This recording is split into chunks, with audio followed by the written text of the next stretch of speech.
So the topic I wanted to talk about tonight is how to do recovery in relationship. It gets a little dicey, and so I'm going to do the best I can do with that. And to even be more specific with it, it's how to do recovery in a romantic relationship. Um, I feel like I should give a caveat that what you hear from me is more from an ACA perspective, um, adult child of alcoholic and dysfunctional families. That's my personal program. And I also want to talk about it from the lens of coupleship in general. What I know about recovery in general is many of us that make it into recovery come straight from crisis. What does that mean? That means we're coming in survival mode. We're pretty narrow focused, and it makes it hard to be in relationship with someone and working a program at the same time. Does that mean we're not supposed to do it? Hell no. That means it's hard to do it. Whether I come in married, whether I come in a long-term relationship, whether I come in and my partner isn't in recovery, there's lots of ways that we can look at this. There's also lots of people that meet in recovery. So I'm not passing any judgment on who met where, when, and why. I'm talking about what does it look like to do recovery in tandem, meaning with my partner, whether they're in recovery or whether I'm respecting their space, not in a recovery program. It can get dicey and it can get complicated because what I know about my own personal recovery is much like my lens on having a baby, meaning nobody pops them out with a book, I grow with them. So as a mom, I'm only 8 years old. And for Cooper, and as a mom, I'm only 6 years old for Finn. And I really like talking to moms that have been a mom for a really long time because I don't know what I'm doing. I just wing it most of the time. Go in with love and try to make it to the other side is what I usually say. And so when it comes to recovery, I very much had the same lens of I'm only a year old here. I'm only 2 years old. My husband has more recovery time than I do. And I'm fortunate that we're walking recovery in tandem. And I know that a lot of couples that I work with, not all of them are both in a recovery program. And sometimes that just makes things dicey. It doesn't mean they can't work. It doesn't mean they won't happen. It does mean that it's a lot of consideration for how do I stay in my hula hoop? And if you're not familiar with that, I'll explain it in a minute. And how do I not come across like I don't care? When we come into recovery, we come from crisis or we come from survival. That means our perception is really narrowed, it's really all or nothing, and it's really black or white. The longer we're in recovery, the more time we get, not just time in recovery, but response time. Early recovery, I'm super reactive and it's happening right now.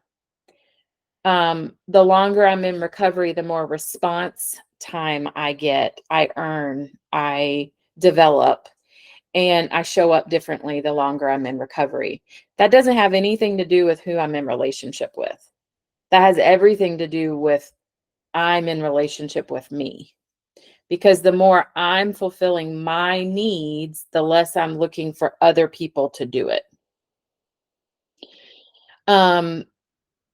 The other reason I said this is dicey is because if you work with me or a member of my team, Our theoretical model is based on numbing and medicated is rooted in trauma. Oftentimes, our culture focuses on the numbing and medicating, which is only a consequence of the problem. The real problem is the unmet need or the trauma that's at the root of that we're trying to numb or medicate and make it go away. So when I have two people or one person in a coupleship in recovery, I have one just trying to develop this relationship with self. And oftentimes the partner can feel like, is there somebody else in the picture? Like, I don't see anybody, but it feels like there's somebody else in this relationship. And oftentimes, I don't mean to make a joke of it. I'm laughing at my own story. And oftentimes there is, because she was never there. I didn't know who I was pre-recovery. I was a shell of a person. And when I started recovery and I started paying attention to her, meaning Amber or little Am, to him, it felt like there was another person in the relationship. And it feels very much like a pendulum swing. Like I'm giving all of my attention to you, and now all of a sudden I'm trying to make myself a priority. So there's lots of shifts that change in relationship. And what makes my relationship with him, meaning my husband, stronger is that I made a relationship with her. And in order to do that, it does feel very concrete in early recovery. It does feel like we're juggling a lot of balls, trying to figure out who or what is priority, who or what should I be paying attention to. For most of us, a trauma response is looking out here, observing the room, making mental notes of who's safe and who's not, feeling who's safe and who's not. External locus of control is what we developed. What we didn't have was an internal locus of control, which is what I'm describing with me and me. So by developing an external locus of control, basically what I'm saying is your needs are more important than mine. And what recovery at the HC or with me looks like is no one else's needs are more important than mine. I would love, and I'm not speaking sarcastically right now, I'm being honest. I am looking forward to the day where my needs are a priority over everyone else's. And I wasn't built that way, and I don't function that way. And what I do right now is my needs are just as important as everyone else's, rather than the opposite. I was trained where everybody's needs are more important than mine, and I was down here. I enter recovery, and now I have to figure out and navigate my world in a way that says I'm just as important as everyone else. Think about that for a second. Something as simple as getting dinner on the table for your kids or your dogs or cats. They ain't got to be two-legged. They can be four-legged. How to get my tasks or work done at work without putting everyone else's needs before mine. Meaning, did I just make it 10 hours and I didn't even stop to pee? Wait, did I even eat breakfast and it's 2:00?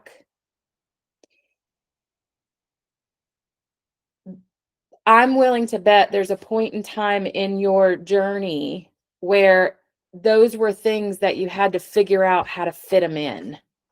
Have I had a snack today? I'm freaking exhausted. Can I take 10 minutes in my car? Well, no, I'm already 40 minutes behind. What's another 10 minutes? It's a mentality where priorities start to become clearer. And if other people have experienced a time where they were more important to me than me, they're not going to like that because they're going to have to wait. And I'm probably not balancing it well. And I probably don't have great communication yet because I'm really young in recovery and I'm trying to figure it out. And when my partner isn't in recovery, there's a lot of resistance and a lot of assumptions that start to happen. What I can say is my program started out, I think I've shared this before. My program actually started out in an NA meeting. Well, I've never used a drug in my life, but those old farts in that room really brought me into the circle because I was actually there to make sure my husband was there. And they said, oh, no, no, no, no, no. Come on, little girl. If you're going to be in this meeting making sure he's here, you're going to be here. That's where I started. That's where I felt the safest. And I give my heart to those old farts in that room because I adore them. And if it wasn't for them, I probably wouldn't be here. And I've heard many of people in AA and NA in the room say that. I wouldn't be here if it wasn't for a meeting or a sponsor or a program. And I know mine's different because it's ACA, but I had a lot of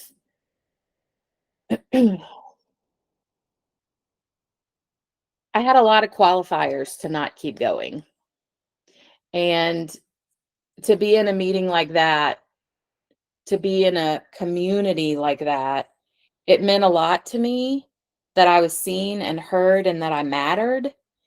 And it was the reason that I got into ACA. I started in NA. And when I would hear from my partner at different times in his journey, honey, I don't think you understand. I need this meeting tonight. I knew what it meant. Scared the fuck out of me to hear him say that. And if you've not been a part of a 12-step community, or you've not been at a level of crisis where I need that meeting tonight, where there's not depth in that, it's really hard to wrap your mind around what that feels like. It's really hard to understand the need versus the want. And those partners that haven't been a part of that community or haven't been a part of that program, it's okay that they don't understand. And sometimes I wish I didn't understand what that meant because it's really scary. While at the same time, it is this detach with love that if I don't let him go to this meeting, he's not going to be okay. And that's bringing it down to the basics. He's not going to be okay. So when we look at how do I do recovery in relationship, it is really recognizing a powerlessness. It is at one point, I wore the crown of codependency. Well, crazy as hell I was. And I think my judgment is the intensity of my crazy equaled the intensity of my love. When we think about codependency and we think about that being attached to a person, not an inanimate object, that gets pretty scary. The things, the links that will go. And so being able to detach with love means I understand that there's something bigger than me that's going to be able to help him. And that's not my job. That's not my role. It also is interesting because it shows up for me as mom a lot. It's my job to be mom, not therapist. I don't know how to be fucking therapist to him. I only know how to be mom. So when we're in our role in relationship, it is very much, I am a fellow traveler, and it is my right and responsibility to let him know if his pathology is affecting my recovery, but it's also his. And sometimes, believe it or not, y'all, I can get a little sassy. And he has to say the same shit back to me. And it is a negotiated part of our marriage that, hey, that's a no fuck around kind of thing. Like when that's said, that's it. Because it is very much related to the relationship of powerlessness. And being in recovery while in relationship, oftentimes, in my opinion, really needs outside support. Because what's happening is there's an unintentional triggering or wounding of each person's core wound. And the way that we navigate that is by slowing things down. But as soon as conflict or hurt or pain happens, everything speeds up. And it's not really about the other person, it's about my backstory, but right now my backstory just came into my present. So being able to navigate that alone, um, I don't recommend it. And relationship absolutely can happen in recovery. And in my opinion, it's even deeper and there's even a higher level of intimacy when recovery is part of a coupleship. Because I'm not trying to please him or fix him, vice versa. And there's a level of vulnerability that allows a stronger connection that's about love, not about codependency.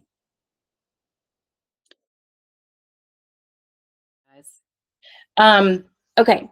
So a tool for how do I work recovery and relationship at the same time?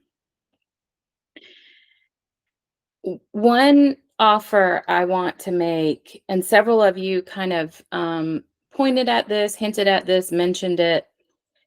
In relationship, when shit speeds up, when things feel crazy, we have a saying, when it's hysterical, it's historical. When you're doing and there's no logic happening,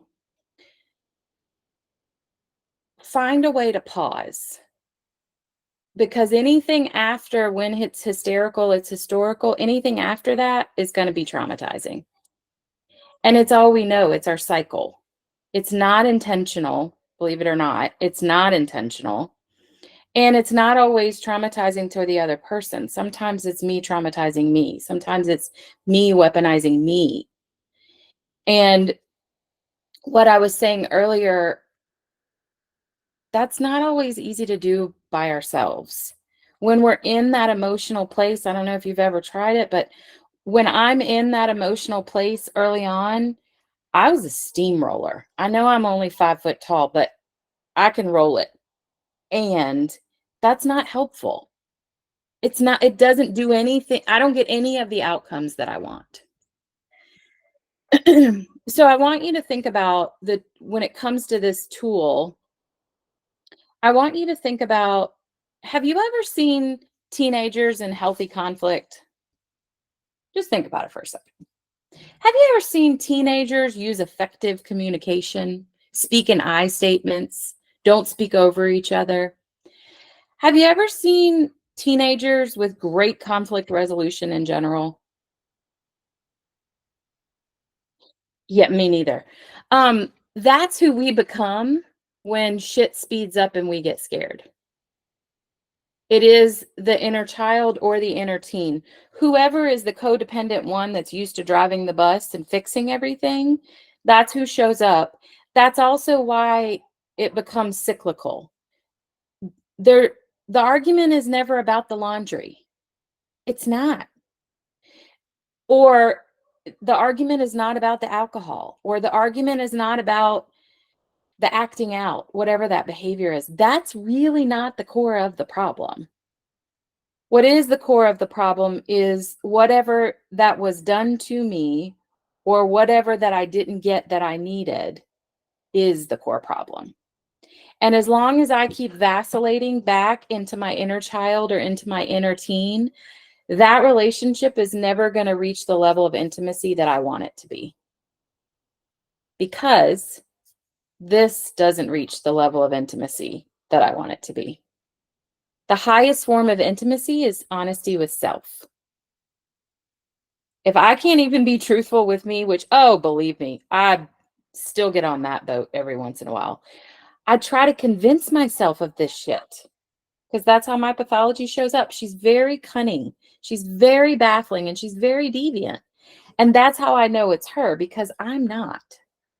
I'm not those things authentically. And thanks to recovery, I know that. And so I can tell the difference in the two voices. But what I want to support you in is when you're in this place and it's amping up and it's getting bigger relationally, find the pause, not for the other person. Find the pause for me and me. because that's where the healing has to happen. And the one that's healed doesn't have to numb.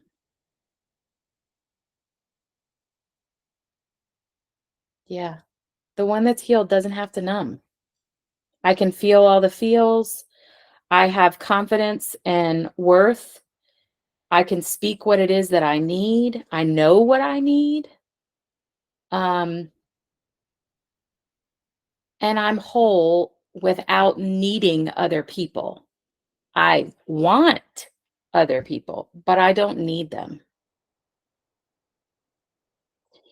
So I hope this was helpful for you guys. It's really hard when we're vacillating in and out, especially in early recovery, especially if two people are in early recovery. There's a lot that's happening there, and there's a lot of permission and empathy that is you don't have to earn. It's just deserved. It's inherently you deserve it.